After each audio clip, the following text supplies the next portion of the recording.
नमस्कार. आज आपण एका अशा पुस्तकावर बोलणार आहोत जे आपल्या विचारांचं आणि आपल्या आयुष्याचं नातं उलगडतं. हो, नक्कीच. डॉक्टर जोसेफ मर्फी यांचं the power of your subconscious mind. हो. या पुस्तकाचा मुख्य विचार काय आहे की आपल्या सुप्त मनात म्हणजे सबकॉन्शियस माइंडमध्ये प्रचंड शक्ती आहे. बरोबर. आणि तिचा वापर करून आपण आपल्या आयुष्यात आरोग्य, आनंद, यश म्हणजे हवं ते मिळवू शकतो. अगदी. आणि हे पुस्तक आहे ना, काही असे प्रश्न विचारतं जे आपल्या मनात कधी ना कधी येतातच. कोणते प्रश्न? म्हणजे बघा ना, समाजात काही लोक इतके आनंदी, यशस्वी का असतात आणि काही जण कायम दुःखी, अपयशी असं का? हा प्रश्न पडतो खरं. किंवा काही लोक एकदम निरोगी आयुष्य जगतात आणि काही सतत आजारी पडतात. असं का होतं? हो. मर्फींच्या मते या सगळ्याची उत्तरं आपल्या मनातच आहेत. म्हणजे आपल्या जागृत आणि सुप्त मनाच्या कामामध्ये. अच्छा, म्हणजे आज आपण याच विषयावर जरा सविस्तर बोलणार आहोत. हो. की हे जागृत आणि सुप्तमन म्हणजे काय, त्या कशा काम करतात आणि आपल्या आयुष्यावर त्यांचा परिणाम कसा होतो. अगदी. चला तर मग सुरुवात करूया या मनाच्या दोन रूपांपासून, जागृत आणि सुप्त मन. काय फरक आहे नेमका या दोन्हींमध्ये? डॉक्टर मर्फी सांगतात की आपलं मन आहे ना, ते मुख्यत्वे 2 स्तरांवर चालतं. ओके. एक म्हणजे जागृत मन, कॉन्शियस माइंड. म्हणजे जे आत्ता आपण वापरतोय, बोलताना, विचार करताना. अगदी. हे आपलं नेहमीचं जागरूक अवस्थेतलं मन. ते काय करतं? तर्क करतं, विचार करतं, विश्लेषण करतं, निर्णय घेतं. बरोबर, निवड करतं. आपण पंचेंद्रियांच्या मदतीने जगाचा अनुभव घेतो, शिकतो. हे सगळं जागृत मनाचं काम. म्हणजे आपल्या घराचा जणू काय वॉचमन, पहारेकरी. परफेक्ट. अगदी बरोबर शब्द वापरलात. हा झाला जागृत पहारेकरी. मग ह्याच्या विरुद्ध सुप्त मन कसं आहे? सुप्त मन म्हणजे सबकॉन्शियस माइंड. हे खूप वेगळं आहे. कसं? सगळ्यात महत्वाचं म्हणजे ते तर्क करत नाही, वाद घालत नाही. म्हणजे असं की जागृत मनाने जे विचार, ज्या कल्पना, भावना स्वीकारल्यानं त्यांना सुप्त मन खरं मानतं. बरोबर. आणि त्या दिशेने काम करायला लागतं. मग त्या कल्पना खऱ्या असोत, खोट्या असोत, चांगल्या, वाईट, काही फरक पडत नाही त्याला. अरे बापरे. म्हणजे ते फिल्टर नाही करत. अजिबात नाही. जे आत आलं ते स्वीकारलं. याचं काही सोपं उदाहरण आहे का पुस्तकात? समजायला मदत होईल. हो, एक खूप छान उदाहरण दिलंय. सुप्त मनाला त्यांनी एका बागेच्या जमिनीची उपमा दिलीये. जमिनीची. ओके. हो. आणि आपले जे नेहमीचे विचार आहेत ना, ते म्हणजे बियाण्यासारखे. आता बघा, माळी म्हणजे आपलं जागृत मन. ठीक आहे. तो माळी त्या जमिनीत गुलाबाचं बी टाको किंवा विषारी झाडाचं, जमीन दोन्हीला सारखंच वाढवते. अच्छा. ती भेदभाव करत नाही. तिच्यावर जे बिंबवलं गेलंय ते ती उगवते. सरळ हिशोब. हे तर खूपच महत्वाचं आहे. म्हणजे आपण दिवसभर काय विचार करतो, कशावर विश्वास ठेवतो, यावर आपलं सगळं भविष्य अवलंबून आहे. अगदी बरोबर. कारण सुप्त मन त्या विचारांना, सकारात्मक किंवा नकारात्मक, तितक्याच निष्ठेने खरं करायला लागतं. आणि ते कधी आराम करत नाही. सुप्त मन भावनांवर काम करतं, तर्कावर नाही. आणि ते 24 तास कार्यरत असतं. आपण जागे असू किंवा झोपलेले असू. अच्छा. आपलं ब्लड सर्क्युलेशन, श्वासोच्छ्वास, पचन, या सगळ्या ऑटोमॅटिक क्रिया कोण चालवतं? सुप्त मन. बरोबर. त्यामुळे एखादी कल्पना किंवा विश्वास जर सुप्त मनात खोलवर रुजला ना, की ते आपली सगळी ताकद लावून ती गोष्ट प्रत्यक्षात आणायला बघतं. म्हणजे आपल्या विचारांवर लक्ष ठेवणं खूप गरजेचं आहे. अत्यंत गरजेचं. पण मग प्रश्न येतो की या इतक्या शक्तिशाली सुप्त मनावर प्रभाव कसा टाकायचा आहे. पुस्तक सजेशन म्हणजे सूचनेबद्दल काय म्हणतं? हो, हा खूप इंटरेस्टिंग भाग आहे. पुस्तक सांगतं की आपलं सुप्त मन हे सूचनेला म्हणजे सजेशनला खूप लवकर प्रतिसाद देतं. अच्छा. हो. आणि या सूचना मुख्यत्वे 2 प्रकारच्या असतात. एक म्हणजे स्वयंसूचना, ऑटो सजेशन, जे आपण स्वतःला देतो. आणि दुसरी म्हणजे परसूचना, हेट्रो सजेशन, ज्या आपल्याला बाहेरून मिळतात. म्हणजे इतर लोक, समाज, परिस्थिती यांच्याकडून. ओके. मग या सूचना कशा काम करतात? काही उदाहरणं दिली आहेत का? खूप आहेत. संमोहन अवस्थेचं उदाहरण बघा, हिप्नोसिसचं. संमोहन तज्ज्ञ एखाद्या व्यक्तीला सांगतो, आता तुमच्या पाठीला खाज सुटलीये. आणि खरंच सुटते. हो. त्या व्यक्तीला खरंच खाज सुटायला लागते. किंवा तुमच्या नाकातून रक्त येतंय असं म्हटलं की तसं वाटू शकतं. काय सांगताय? इतकंच काय, तुम्ही आता दगडासारखे ताठ झाला आहात म्हटलं की शरीर अक्षरशः ताठ होतं. हे सगळं परसूचनेचं म्हणजे बाहेरून आलेल्या सूचनेचं उदाहरण आहे. हे ऐकूनच आश्चर्य वाटतंय. पण हे तर झालं संमोहनाचं. सामान्य आयुष्यात कसं काम करतं हे? त्याचं पण एक छान उदाहरण आहे पुस्तकात. एका जहाजावरचा खलाशी आहे समजा. ठीक आहे. त्याला समुद्रावर राहायची सवय आहे. आता त्याला कोणी येऊन म्हटलं, काय रे, आजारी दिसतोयस, मळमळतंय का? तर तर त्याच्यावर कदाचित काहीच परिणाम होणार नाही, कारण त्याचं सुप्त मन समुद्राच्या वातावरणाला सरावलेलं आहे. त्याची एक मानसिक इम्युनिटी तयार झाली आहे. हां, बरोबर. पण त्याच जहाजावरचा एखादा नवीन प्रवासी आहे, ज्याला मुळातच सी सिकनेसची भीती आहे. हो. त्याला जर हीच गोष्ट सांगितली की तुम्ही आजारी दिसताय, तर तो लगेच अस्वस्थ होईल. त्याला खरंच मळमळायला लागेल. अच्छा, म्हणजे सूचनेत स्वतःहून ताकद नसते, तर ती घेणाऱ्याच्या मानसिक स्थितीवर अवलंबून असतं, त्याच्या विश्वासावर किंवा भीतीवर. अगदी नेमका मुद्दा पकडलात. आणि इथेच स्वयंसूचनेचं म्हणजे ऑटो सजेशनचं महत्त्व येतं. कसं? एका गायिकेचं उदाहरण आहे. तिला स्टेजवर लोकांसमोर गायची प्रचंड भीती वाटायची, स्टेज फ्राईट. ओके. तिने काय केलं, दिवसातून 3-4 वेळा शांत बसायचं, डोळे मिटायचे आणि स्वतःला शांतपणे पण ठामपणे सांगायचं, मी खूप सुंदर गाते, मी शांत आहे, आत्मविश्वासपूर्ण आहे, माझं गाण्यावर पूर्ण कंट्रोल आहे. आणि याचा उपयोग झाला? हो, काही दिवसातच तिची भीती कमी झाली. ती आत्मविश्वासाने गाऊ शकली. तिने सकारात्मक स्वयंसूचनेने नकारात्मक विचारांना बदललं. कमाल आहे. आणि परसूचनेचं म्हणजे दुसऱ्यांकडून येणाऱ्या सूचनेचं आणखी एखादं उदाहरण, एखादा नकारात्मक असेल तर जास्त लक्षात येईल. हो, एक धक्कादायक उदाहरण आहे खरं तर. एका माणसाला एका भविष्यवेत्त्यानं सांगितलं, म्हणे तुमचं हृदय खूप कमजोर आहे आणि तुम्ही पुढच्या अमावस्येला मरणार. अरे बेवा. त्या माणसाने यावर इतका विश्वास ठेवला की तो पुरता खचला. त्याने सगळ्यांना हे सांगितलं, प्रॉपर्टी वाटून टाकली, मृत्यूपत्र पण तयार केलं. आणि मग? आणि काय सांगू, ठरलेल्या दिवशी तो माणूस खरंच मेला. काय सांगताय? खरंच? हो, नंतर तपासणीत कळलं की त्याला शारीरिकदृष्ट्या काहीही झालेलं नव्हतं. मग? त्याला मारलं होतं त्या भविष्यवेत्त्याच्या नकारात्मक सूचनेने आणि त्यावर त्याने ठेवलेल्या आंधळ्या विश्वासाने, भीतीमुळे. हे तर खूपच गंभीर आहे. मग अशा बाहेरून येणाऱ्या निगेटिव्ह सजेशन्सपासून स्वतःला वाचवायचं कसं? बरोबर प्रश्न विचारलात. इथे पुस्तक परत आपल्या जागृत मनाकडे बोट दाखवतं.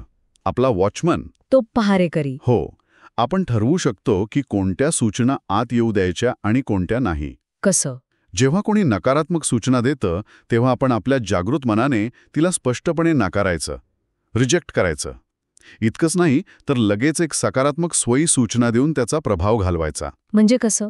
समजा कोणी म्हटलं, हे काम तुला जमणार नाही, तर मनातल्या मनात लगेच म्हणायचं, माझ्यात हे काम यशस्वी करण्याची पूर्ण क्षमता आहे आणि मी ते करणारच. आपलं मन हे आपल्या विचारांचं राज्य आहे, इतरांच्या मतांचं नाही, जोपर्यंत आपण ती मतं स्वीकारत नाही. हे महत्वाचं आहे की आपण आपल्या प्रतिक्रिया निवडू शकतो. अगदी. आता पुढचा मुद्दा, पुस्तक सुप्त मनाकडे फक्त सूचना घेणारं माध्यम म्हणून बघत नाहीये, तर एक उपचारक म्हणजे हीलर म्हणून आणि ध्येय गाठायला मदत करणारा पार्टनर म्हणूनही बघते. याबद्दल काय सांगाल? हो, हा पुस्तकातला एक खूप महत्वाचा आणि खरं सांगायचं तर आशादायक भाग आहे. हो ना. डॉक्टर मर्फी म्हणतात की आपलं सुप्त मन शरीराच्या सगळ्या नैसर्गिक क्रिया चालवतं. त्यामुळे त्याच्यातच शरीराला बरं करण्याची नैसर्गिक शक्ती पण आहे. त्यांनी स्वतःचं उदाहरण दिलंय. त्यांना त्वचेचा एक गंभीर आजार झाला होता, मॅलिग्नंट सार्कोमा म्हणतात त्याला. बापरे. आणि त्यांनी प्रार्थनेच्या माध्यमातून त्यावर मात केली. यामागचं लॉजिक काय तर जी शक्ती, जी बुद्धिमत्ता आपलं शरीर बनवू शकते, तीच शक्ती ते दुरुस्तही करू शकते. म्हणजे फक्त तिच्यापर्यंत योग्य मेसेज पोहोचायला हवा. अगदी. आपल्याकडे पण म्हणतात ना, डॉक्टर मलमपट्टी करतो पण जखम भरणारा वेगळाच असतो. हो, बरोबर. हा कदाचित त्याच शक्तीचा संदर्भ असेल. असू शकतं. पुस्तकात अशी अनेक उदाहरणं आहेत जिथे लोकांचा विश्वास त्यांच्या आजारपणावर भारी पडला. फ्रान्समध्ये लुर्डेज नावाचं एक पवित्र स्थळ आहे. ऐकलंय? तिथलं मादाम पिरे नावाच्या बाईंचं उदाहरण आहे. त्यांच्या डोळ्यांच्या नसा निकामी झाल्या होत्या, त्या पूर्णपणे अंध होत्या. अच्छा. पण तिथे जाऊन प्रार्थना केल्यावर त्यांना दृष्टी परत आली. मेडिकल रिपोर्टमध्ये पण हे सिद्ध झालं. म्हणजे त्यांच्या श्रद्धेमुळे हे झालं. हो, त्यांच्या दृढ श्रद्धेने, त्यांच्या विश्वासाने सुप्त मनातली ती उपचार करणारी शक्ती जागृत केली. अजून एक उदाहरण आहे एका धर्मोपदेशकाचं. त्यांना फुफ्फुसाचा कॅन्सर झाला होता. अरे देवा. त्यांनी सतत सकारात्मक विचार आणि प्रार्थना यावर लक्ष केंद्रित केलं आणि ते पूर्ण बरे झाले. खरंच? हो. आणि एक तर खूपच विलक्षण उदाहरण आहे. एका माणसाच्या वडिलांना टीबी झाला होता. त्यांना कोणीतरी एका संताचा अवशेष म्हणून लाकडाचा एक छोटा तुकडा दिला. आणि सांगितलं की याला स्पर्श केल्याने तुम्ही बरे व्हाल. ओके. त्या माणसाने त्या तुकड्यावर इतकी श्रद्धा ठेवली की तो रोज त्याला स्पर्श करायचा आणि काही काळातच तो पूर्णपणे बरा झाला. आणि नंतर कळलं की तो तुकडा एका साध्या झाडाचा होता. काही संत वगैरेचा अवशेष नव्हता तो. काय म्हणताय? म्हणजे इथे महत्वाचा तर तुकडा नव्हता. अजिबात नाही. महत्वाचा होता त्यावर ठेवलेला विश्वास. यातली गंमतच हीच आहे की तुम्ही कशावर विश्वास ठेवता यापेक्षा तुम्ही विश्वास ठेवता हे जास्त महत्वाचं आहे. तुमची तीव्र कल्पना आणि तुमचा दृढ विश्वास एकत्र आले की सुप्त मनाला एक क्लिअर मेसेज जातो आणि मग ते त्यानुसार काम करतं. डॉक्टर बर्नहाइड नावाच्या डॉक्टरने प्रयोग केले होते. त्याने सूचनेद्वारे रुग्णाच्या मानेवर फोड आणून दाखवला होता आणि तसेच केवळ सूचनेने पॅरालिसिसचे रुग्ण बरे केले होते. अच्छा. क्विम्बी नावाचा डॉक्टर होता. त्याने पण अनेक रुग्णांना त्यांच्या मनातल्या चुकीच्या कल्पना, भीती दूर करून बरं केलं होतं. म्हणजे या सगळ्याचा अर्थ एकच आहे, आपल्या सुप्त मनात प्रचंड हिलिंग पॉवर आहे, फक्त तुला योग्य प्रकारे वापरायला हवा. अगदी. हे झालं आरोग्याबद्दल. पण पुस्तक असंही म्हणतंय की सुप्त मन आपल्याला दुसरी ध्येय गाठायला पण मदत करतं. म्हणजे संपत्ती, करिअरमधलं यश किंवा अगदी चांगला लाईफ पार्टनर शोधणं. हे कसं होतं? हो, कारण सुप्त मन फक्त शरीरापुरतं मर्यादित नाहीये. ते तुमच्या आयुष्याच्या प्रत्येक भागावर परिणाम करू शकतं. कसं काय? कारण ते त्या असीम बुद्धिमत्तेशी, इन्फिनिट इंटेलिजन्सशी जोडलेलं आहे, जी सगळ्या शक्यतांचं उगमस्थान आहे. ओके. पुस्तक म्हणतं की जर तुम्ही तुमचं ध्येय स्पष्टपणे आणि पूर्ण विश्वासाने सुप्त मनाला सांगितलं तर ते तुम्हाला योग्य मार्ग दाखवेल, संधी निर्माण करेल किंवा योग्य लोकांना तुमच्या आयुष्यात आणेल. उदाहरणं आहेत याची? हो, आहेत ना. एका कॉलेजच्या मुलीला एक विशिष्ट प्रकारची महागडी बॅग हवी होती. पैसे नव्हते तिच्याकडे. तिने फक्त ती बॅग मिळाल्याची कल्पना केली, ती वापरताना किती आनंद होईल हे अनुभवलं आणि ख्रिसमसच्या आदल्या दिवशी तिच्या होणाऱ्या नवऱ्याने तिला अगदी तीच बॅग गिफ्ट दिली. अरे वा. एका 75 वर्षांच्या विधवा बाई होत्या. त्यांनी एका चांगल्या जीवनसाथीसाठी प्रार्थना केली, कल्पना केली आणि काही काळातच त्यांची ओळख एका रिटायर्ड माणसाशी झाली आणि त्यांनी लग्न केलं. खरंच की काय? आणखी काही आहेत का उदाहरणं? हो, एका फार्मासिस्टचं उदाहरण आहे. त्याचं स्वप्न होतं की स्वतःचं मोठं दुकान असावं, पण भांडवल नव्हतं. मग तो रोज रात्री झोपण्यापूर्वी कल्पना करायचा. त्याचं दुकान कसं असेल, काउंटर, औषधं, ग्राहक, सगळं काही. काही महिन्यांनी त्याला एका मोठ्या कंपनीत चांगल्या पगाराची नोकरी मिळाली. त्याने पैसे साठवले आणि काही वर्षांनी त्याचं स्वप्नातलं दुकान उभं राहिलं. म्हणजे कल्पनेतून प्रत्यक्षात आलं? हो. एका अभिनेत्याचं पण उदाहरण आहे. तो सतत कल्पना करायचा की त्याचं नाव थिएटर बाहेर मोठ्या अक्षरात चमकतंय. तो त्या कल्पनेत इतका रमायचा की त्याला ते खरं वाटायचं आणि काही वर्षांनी तो खरंच यशस्वी अभिनेता बनला. अगदी एका शास्त्रज्ञाने छळ छावणीतून सुटण्याची तीव्र कल्पना केली आणि एका अनपेक्षित संधीतून तो सुटला सुद्धा. ही उदाहरणं ऐकून खरंच खूप प्रेरणा मिळते आणि सुप्त मनाची ताकद किती मोठी आहे हे कळतं. नक्कीच. मग या सुप्त मनावर इतका प्रभावी परिणाम करण्यासाठी पुस्तकात काही खास पद्धती किंवा टेक्निक सांगितल्यात का? हो, अनेक सोप्या पण प्रभावी टेक्निक सांगितल्या आहेत. त्या सगळ्यांचा उद्देश एकच असतो. काय? जागृत मनाचा जो तर्क असतो, शंका असतात, त्यांना थोडं बाजूला सारून आपली जी इच्छा आहे ती कल्पना थेट सुप्त मनापर्यंत पोहोचवणं. अच्छा. कोणत्या आहेत काही प्रमुख पद्धती? एक आहे कल्पना चित्रण किंवा मानसिक चित्रपट पद्धत. व्हिज्युअलायझेशन किंवा मेंटल मूव्ही मेथड म्हणतात त्याला. म्हणजे काय करायचं यात? त्यातले रंग, आवाज, स्पर्श आणि सगळ्यात महत्त्वाचं म्हणजे ते मिळाल्यावरचा आनंद, ती भावना अनुभवायची. ओके. अजून? दुसरी आहे सकारात्मक विधान पद्धत, अफर्मेटिव्ह मेथड. यात तुम्ही तुम्हाला हव्या असलेल्या गोष्टीबद्दल पॉझिटिव्ह वाक्य तयार करायची. जसं की मी निरोगी आहे, मी आनंदी आहे, मला यश मिळतंय. आणि ही वाक्य वारंवार, विशेषतः सकाळी उठल्यावर आणि रात्री झोपण्यापूर्वी पूर्ण विश्वासाने आणि भावनेने स्वतःला सांगायची, ऐकवायची. तिसरी आहे धन्यवाद पद्धत, थँकिंग टेक्निक. यात तुम्ही तुमची इच्छा पूर्ण होण्याआधीच ती पूर्ण झाल्याबद्दल त्या मोठ्या शक्तीचे आभार मानायचे. म्हणजे ती मिळाली आहे असं समजून. अगदी. जणू काही ती गोष्ट तुम्हाला मिळालीच आहे. हा जो ग्रॅटिट्यूडचा भाव आहे ना, तो सुप्त मनावर खूप पॉझिटिव्ह इफेक्ट करतो. तुम्ही मगाशी भावना आणि विश्वासावर खूप जोर दिला होता. मग या टेक्निक्स वापरताना खूप प्रयत्न करण्यापेक्षा सहजता जास्त महत्वाची आहे का? अगदी बरोबर. इथे पुस्तक उलट प्रयत्नांच्या नियमाबद्दल सांगतं, लॉ ऑफ रिव्हर्स्ड एफर्ट. तो काय आहे नियम? हा नियम खूप महत्वाचा आहे.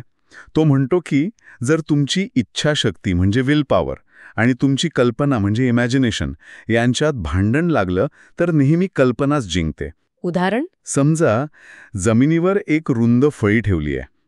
तुम्ही तिच्यावरून सहज चालत जाल. हो. पण तीच फळी जर 2 उंच बिल्डिंगमध्ये ठेवली तर तुम्ही चालण्याचा कितीही प्रयत्न केला तरी पडण्याची कल्पना किंवा भीती जास्त प्रभावी ठरते आणि तुम्ही खरंच पडू शकता. अच्छा, म्हणजे मला हे करायचंच आहे असा जोर लावण्यापेक्षा हे सहज होतंय अशी कल्पना करणं जास्त चांगलं. अगदी नेमका पॉइंट पकडलात. सुप्त मनावर जबरदस्ती नाही चालत. त्याला एखादी गोष्ट स्वीकारायला लावण्यासाठी मानसिक ताण किंवा झगडा उपयोगी नाही. मग काय महत्वाचं आहे? आणि सगळ्यात महत्वाचं म्हणजे ती इच्छा पूर्ण झाल्याची भावना, feeling of the wish fulfilled. Okay. त्यामुळे ह्या टेक्निक्स वापरताना रिलॅक्स्ड आणि ग्रहणशील म्हणजे रिसेप्टिव्ह मानसिक अवस्थेत असणं महत्वाचं आहे. ठीक आहे. म्हणजे आत्तापर्यंतच्या या सगळ्या चर्चेतून आपण डॉक्टर मर्फींच्या पुस्तकातली काही मुख्य तत्व किंवा काय म्हणतात त्याला कन्क्लुजन्स काढू शकतो का? हो, नक्कीच. पहिलं आणि सर्वात महत्वाचं तत्व म्हणजे विश्वास. विश्वास. तुमच्या विश्वासानुसार तुम्हाला मिळेल हे वाक्य पुस्तकात परत परत येतं. तुमचं सुप्त मन, तुम्ही ज्यावर अगदी मनापासून विश्वास ठेवता तेच खरं मानतं. बरोबर. दुसरं, तुमचे विचार हे कारण आहेत आणि परिस्थिती हा परिणाम आहे, म्हणजे कॉज अँड इफेक्ट. तुम्ही विचार बदलले की परिस्थिती बदलू शकते. तिसरं, सुप्त मन तुम्ही त्याच्यावर बिंबवलेल्या कोणत्याही कल्पनेला स्वीकारतं, मग ती चांगली असो वा वाईट, आणि ती प्रत्यक्षात आणायला बघतं. म्हणूनच सकारात्मक विचार निवडणं किती महत्वाचं आहे हे परत अधोरेखित होतं. मग ते आरोग्य असो, आनंद, यश किंवा पैसा. अगदी. चौथं तत्व म्हणजे सुप्त मनाची जी नैसर्गिक प्रवृत्ती आहे ती नेहमी जीवनदायी असते, म्हणजे लाईफ वर्ड. सुसंवाद, आरोग्य, शांतता ही त्याची नॉर्मल स्टेट आहे. आपण आपल्या निगेटिव्ह विचारांनी त्यात अडथळे आणतो. अच्छा. पाचवं, क्षमा करणं, माफ करणं, स्वतःला आणि इतरांना. हे मानसिक आणि शारीरिक आरोग्यासाठी अत्यंत गरजेचं आहे. का? कारण मनात राग, द्वेष ठेवला की ते विष बनून सुप्त मनावर परिणाम करतात आणि बरं होण्याच्या आड येतात. बरोबर आहे. आणि शेवटचं? आणि 6वं, प्रत्येक माणूस आपल्या आत्म्याचा कप्तान आहे आणि नशिबाचा स्वामी आहे. Captain of his soul, master of his fate. असं का? कारण आपल्या प्रत्येकाकडे आपले विचार निवडण्याची आणि आपल्या सुप्त मनाला दिशा देण्याची शक्ती आहे. तर या सगळ्याचा आपण जर सार काढायचा प्रयत्न केला तर डॉक्टर जोसेफ मॉर्फी यांच्या the power of your subconscious mind पुस्तकाचा गाभा हाच आहे की आपल्या प्रत्येकाच्या सुप्त मनात एक प्रचंड अमर्याद शक्ती आहे, बुद्धिमत्ता आहे. बरोबर. आणि आपले जे जागृत विचार आहेत, आपले विश्वास, आपल्या भावना, त्या या शक्तीवर परिणाम करतात. आणि त्यातूनच आपलं आरोग्य, आपला आनंद आणि आपल्या आयुष्यातली परिस्थिती ठरते. अगदी समर्पक शब्दात सांगितलं तुम्ही. आणि म्हणूनच हे नातं समजून घेणं, आपल्या विचारांबद्दल जागरूक असणं आणि या सुप्त मनाच्या शक्तीचा चांगल्या विधायक कामांसाठी उपयोग करणं किती महत्वाचं आहे हे पुस्तक परत परत सांगतं. खरंच हा विषय खूप खोलवर विचार करायला लावणारा आहे. आहेच. या चर्चेच्या शेवटी माझ्या मनात एक प्रश्न येतोय. विचारा ना. पुस्तकात जसं सांगितलंय की आपण आपल्या नेहमीच्या सवयीच्या विचारांना जाणीवपूर्वक पॉझिटिव्ह दिशा दिली तर अगदी सायकोलॉजीच्या दृष्टीने जरी पाहिलं तरी त्याचा आपल्या रोजच्या अनुभवांवर आणि लॉंग टर्म गोल्सवर कसा परिणाम होऊ शकेल? चांगला प्रश्न आहे. किंवा दुसरी गोष्ट म्हणजे मेडिकल सायन्समध्ये जो प्लेसिबो इफेक्ट असतो. हो, माहितीये. जिथे रुग्णाला खरं औषध न देताही केवळ औषध घेतल्याच्या विश्वासाने बरं वाटतं. ते बघता मर्फीनी सांगितलेली ही सगळी तंत्र खरं तर विश्वास आणि अपेक्षा यांच्या माध्यमातून त्याच शक्तिशाली मन-शरीर संबंधाचा म्हणजे माइंड बॉडी कनेक्शनचाच उपयोग करत असतील का? खूप इंटरेस्टिंग विचार आहे हा. नक्कीच यावर विचार करायला हवा.